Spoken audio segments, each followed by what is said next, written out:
Hello दोस्तों, एसएसएलई classes में आपका हार्दिक स्वागत है। ये आज की हमारी पहली क्लास है जिसका नाम है हिंदी वर्णमाला।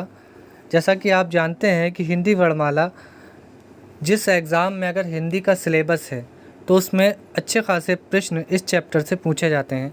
तो आइए शुरू करते हैं हम आज की अपनी इस पहली क्लास को। पहला प्रश्न बनता है कि हिंदी वर्णमाला किसे कहते हैं या वर्णमाला किसे कहते हैं। तो वर्णों के व्यवस्थित समूह को वर्णमाला कहते हैं। दूसरा प्रश्न बनता है कि वर्ण किसे कहते हैं।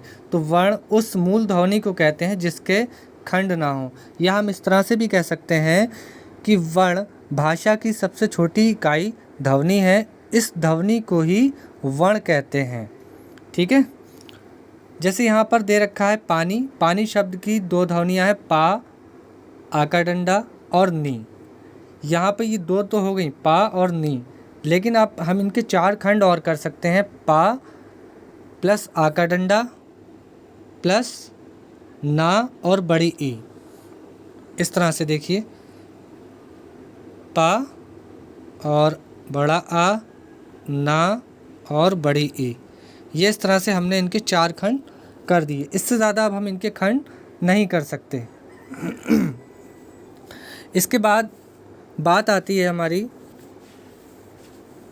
वर्णमाला को कितने भागों में बांटा गया है या वर्णमाला के कितने भेद होते हैं। तो वर्णमाला के दो भेद होते हैं। एक होता है स्वर, दूसरा होता है व्यंजन। पहला प्रश्न बनता है यहाँ कि स्वर किसे कहते हैं। तो जिन वर्णों का उच्चारण बिना किसी अवरोध यानी बिना किसी रुकावट के तथा बिना किसी दूसरे वर्ण की सहायता से होता है उन्हें क्या कहते हैं, उन्हें स्वर कहते हैं। अब ये कितने प्रकार के होते हैं, ये हास्य स्वर और दीर्घ स्वर, ये दो प्रकार के होते हैं। पहले हास्य स्वर है, तो हास्य स्वर में छोटा आ, छोटी ई, छोटा ऊ और ऋषि, ये चार होते हैं। दीर्घ स्वर बड़ा आ, बड़ी ई, बड़ा ऊ, छोटा ए, बड़ा ए, छोटा ओ, बड़ा ओ, ये सात होते हैं। अब स्वरों की संख्या पूछता है वो आपसे, स्वरों की संख्या कितनी होती है। स्वर केवल 11 होते हैं, इनकी संख्या कितनी है, 11 है। दूसरा आता है व्यंजन। यहाँ आप देख रहे हैं व्यंजन, तो व्यंजन किसे कहते हैं। तो व्यंजन उन वर्णों को कहते हैं जिनका उच्चारण स्वरों की सहायता से किया जाता है। जैसे अगर आप का लिखेंगे, यहाँ लिखा आपने का, तो इसमें आपके एक तो का है, दूसरी साउंड है इसमें छोटे आ की। ठीक है, आ की साउंड हर एक वर्ण में, व्यंजन में मिली रहती है। अगर हाँ इसके नीचे अगर हम हलंत लगा दें, ये इसको हम हलंत कहते हैं, तब इस वर्ण में आपके छोटे आ की साउंड नहीं होगी। ठीक है, तो व्यंजन के कितने भेद होते हैं। व्यंजन के 3 भेद होते हैं, 2 और जोड़ दिए गए हैं इसमें, आगत और संयुक्त, लेकिन माने आपके 3 ही जाते हैं, स्पर्श, अंतस्थ और ऊष्म। स्पर्श व्यंजन आपके कौन से होते हैं। देखिए, स्पर्श व्यंजन जैसा कि आप देख रहे हैं, का वर्ग से पा वर्ग तक स्पर्श व्यंजन होते हैं। इनकी संख्या आपकी 25 होती है। 2 आपके इसमें ये जो हैं आपके ये वाले 2 अड़ा और अड़ा, अगर हम इनको जोड़ दें तो 27 हो जाती है संख्या। इन्हीं व्यंजन को आप द्विगुण व्यंजन भी कहते हैं। फिर आता है अंतस्थ व्यंजन। अंतस्थ व्यंजन में या, रा, ला, वा। कभी कभी वो आपसे प्रश्न पूछ लेता है नीचे दिए गए वर्णों में से कौन सा अंतस्थ व्यंजन है। जैसे का दे दिया, खा दे दिया उसने, गा दे दिया और नीचे दे दिया रा। ठीक, तो आप फ़ौरन पहचान जाएंगे कि रा जो है हमारा अंतस्थ व्यंजन है। इनकी भी संख्या कितनी होती है, 4 होती है। फिर आता है ऊष्म व्यंजन। ऊष्म व्यंजन क्या होते हैं, जिनको बोलने में अधिक समय लगता है या अधिक ऊर्जा लगती है, उनको हम ऊष्म व्यंजन कहते हैं। इनकी भी संख्या 4 होती है। एक होता है शा, पेट फटा शा जिसको कहते हैं, फिर सा, फिर हा। फिर आता है आगत व्यंजन। आगत व्यंजन वो व्यंजन हैं जो कि दूसरी भाषाओं से हिंदी में आ गए हैं। जैसे इंग्लिश में डॉक्टर होता है, तो हम हिंदी में डॉक्टर को कैसे लिखते हैं, इस तरह से लिखते हैं। ये जैसे अगर हमें जा लिखना है, इसके नीचे बिंदी लगा दी हमने, तो ये जा हो गया। ठीक है, फा, का है, का के नीचे बिंदी लगा दी ये, तो क्या हो जाएगा, का हो जाएगा, ये हलक से इसकी आवाज़ निकलेगी। तो ये कहलाते हैं आपके आगत व्यंजन।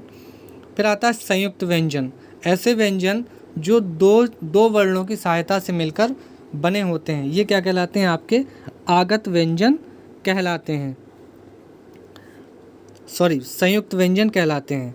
जैसे आपका छा है, त्रा है, ज्ञा है, श्रा है, ये सभी दो वर्णों के मेल से बने हैं। जैसे आपका ये जो क्षत्रिय वाला जिसको छा बोलते हैं हम, कक्षा वाला छा, ये का और शा से मिलकर बना है। त्रा आपका ता और रा से मिलकर बना है। ज्ञा आपका जा और वहाँ से, शा आपका शा और रा से मिलकर बना है। अब आती है व्यंजनों की संख्या कितनी होती है। तो व्यंजनों की संख्या जो होती है वो केवल आपकी 33 होती है। कैसे होती है आपकी, 27 आपके स्पर्श व्यंजन होते हैं। कभी कभी प्रश्न आ जाता है कि स्पर्श व्यंजनों की कुल संख्या कितनी है, तो ये होती है आपकी 27, ठीक है। और स्वर आपके कितने होते हैं, 11। तो कुल व्यंजनों की संख्या हो जाती है यहाँ पर 41, टोटल हो जाती है हमारी 52, जिसको हम 52 कहते हैं। ये मैं आपको बता ही चुका हूँ। स्वर किसे कहते हैं, स्वर उन वर्णों को कहते हैं जिनका उच्चारण बिना अवरोध के अथवा विघ्न बाधा के होता है, उन्हें स्वर कहते हैं। जिनमें इनके उच्चारण में कंठ तालु का प्रयोग होता है, जीभ होंठ का नहीं होता। ये बात याद रखनी है कि जीभ और होंठ का इसमें प्रयोग नहीं होता, लेकिन छोटा ऊ और बड़े ऊ के उच्चारण में होंठों का प्रयोग होता है। और इनकी संख्या तो आप जानते ही हैं, स्वरों की संख्या कितनी होती है, 11। स्पर्श व्यंजन, ये भी मैं आपको बता चुका हूँ। का वर्ग आपका कौन सा है, ये आपके कंठ से स्टार्ट होता है, का, खा, गा, घा, ड़ा। चा वर्ग आपका तालु से, चा, ये आपके जो आपका तालु है उसकी छत को आपकी जीभ जो है छुएगी, चा, छा, जा, छा। फिर आता है आपका टा वर्ग, ये मूर्धा से। ता वर्ग आपका ये दंत से, यानी दांतों की सहायता से आप कोई भी शब्द बोलेंगे। जब आप ता बोलेंगे तो आपकी ज़ुबान की जो नोक होती है वो आगे की साइड में आकर टकराएगी, ता, था, दा, धा, ना। पा वर्ग आपका ओष्ठ, इसमें आपके दोनों होंठ मिल जाएंगे। बोल के देख लीजिए, पा, फा, बा, भा, मा। अंतस्थ मैंने आपको बता ही दिया है। और इसमें ये जो अंतस्थ व्यंजन में ये जो रा होता है, ये रा, ये आपका लुंठित व्यंजन कहलाता है। फिर आता है आपका हास्य स्वर और दीर्घ स्वर, मैं आपको बता ही चुका हूँ। हास्य स्वर ऐसे स्वर जिनको बोलने में एक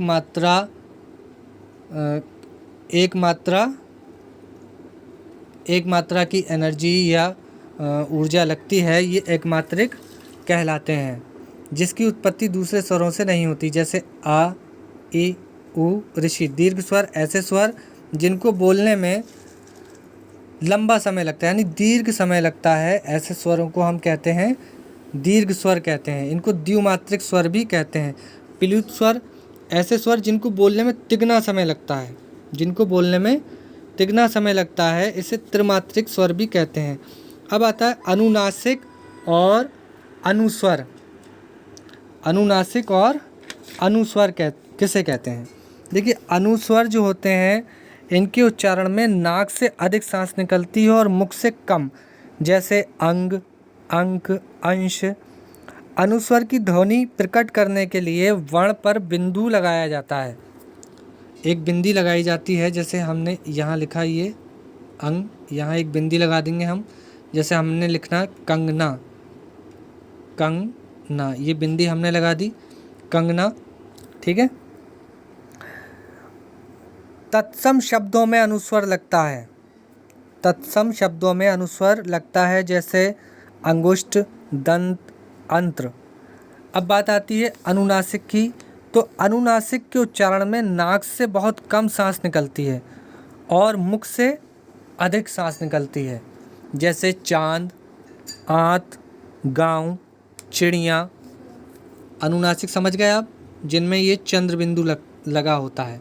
जैसे मैं लिखूं चांद, ये तो ये शब्द आपका कौन सा कहलाएगा? आपका अनुनासिक कहलाएगा। तद्भव रूपों में चंद्र बिंदु लगता है, जैसे अंगूठा, दांत, आंत, गाँव, आंगन, आँख, अंगना, सांच। तो ये सभी शब्द आपके कौन से कहलाते हैं? अनुनासिक कहलाते हैं। फिर आता है निर्नुनासिक। ये आप यहाँ देख रहे हैं निर्नुनासिक। मुंह से बोले जाने वाले सास्वर वर्णों को निर्नुनासिक कहते हैं, जैसे इधर, उधर, अपना, घर इत्यादि।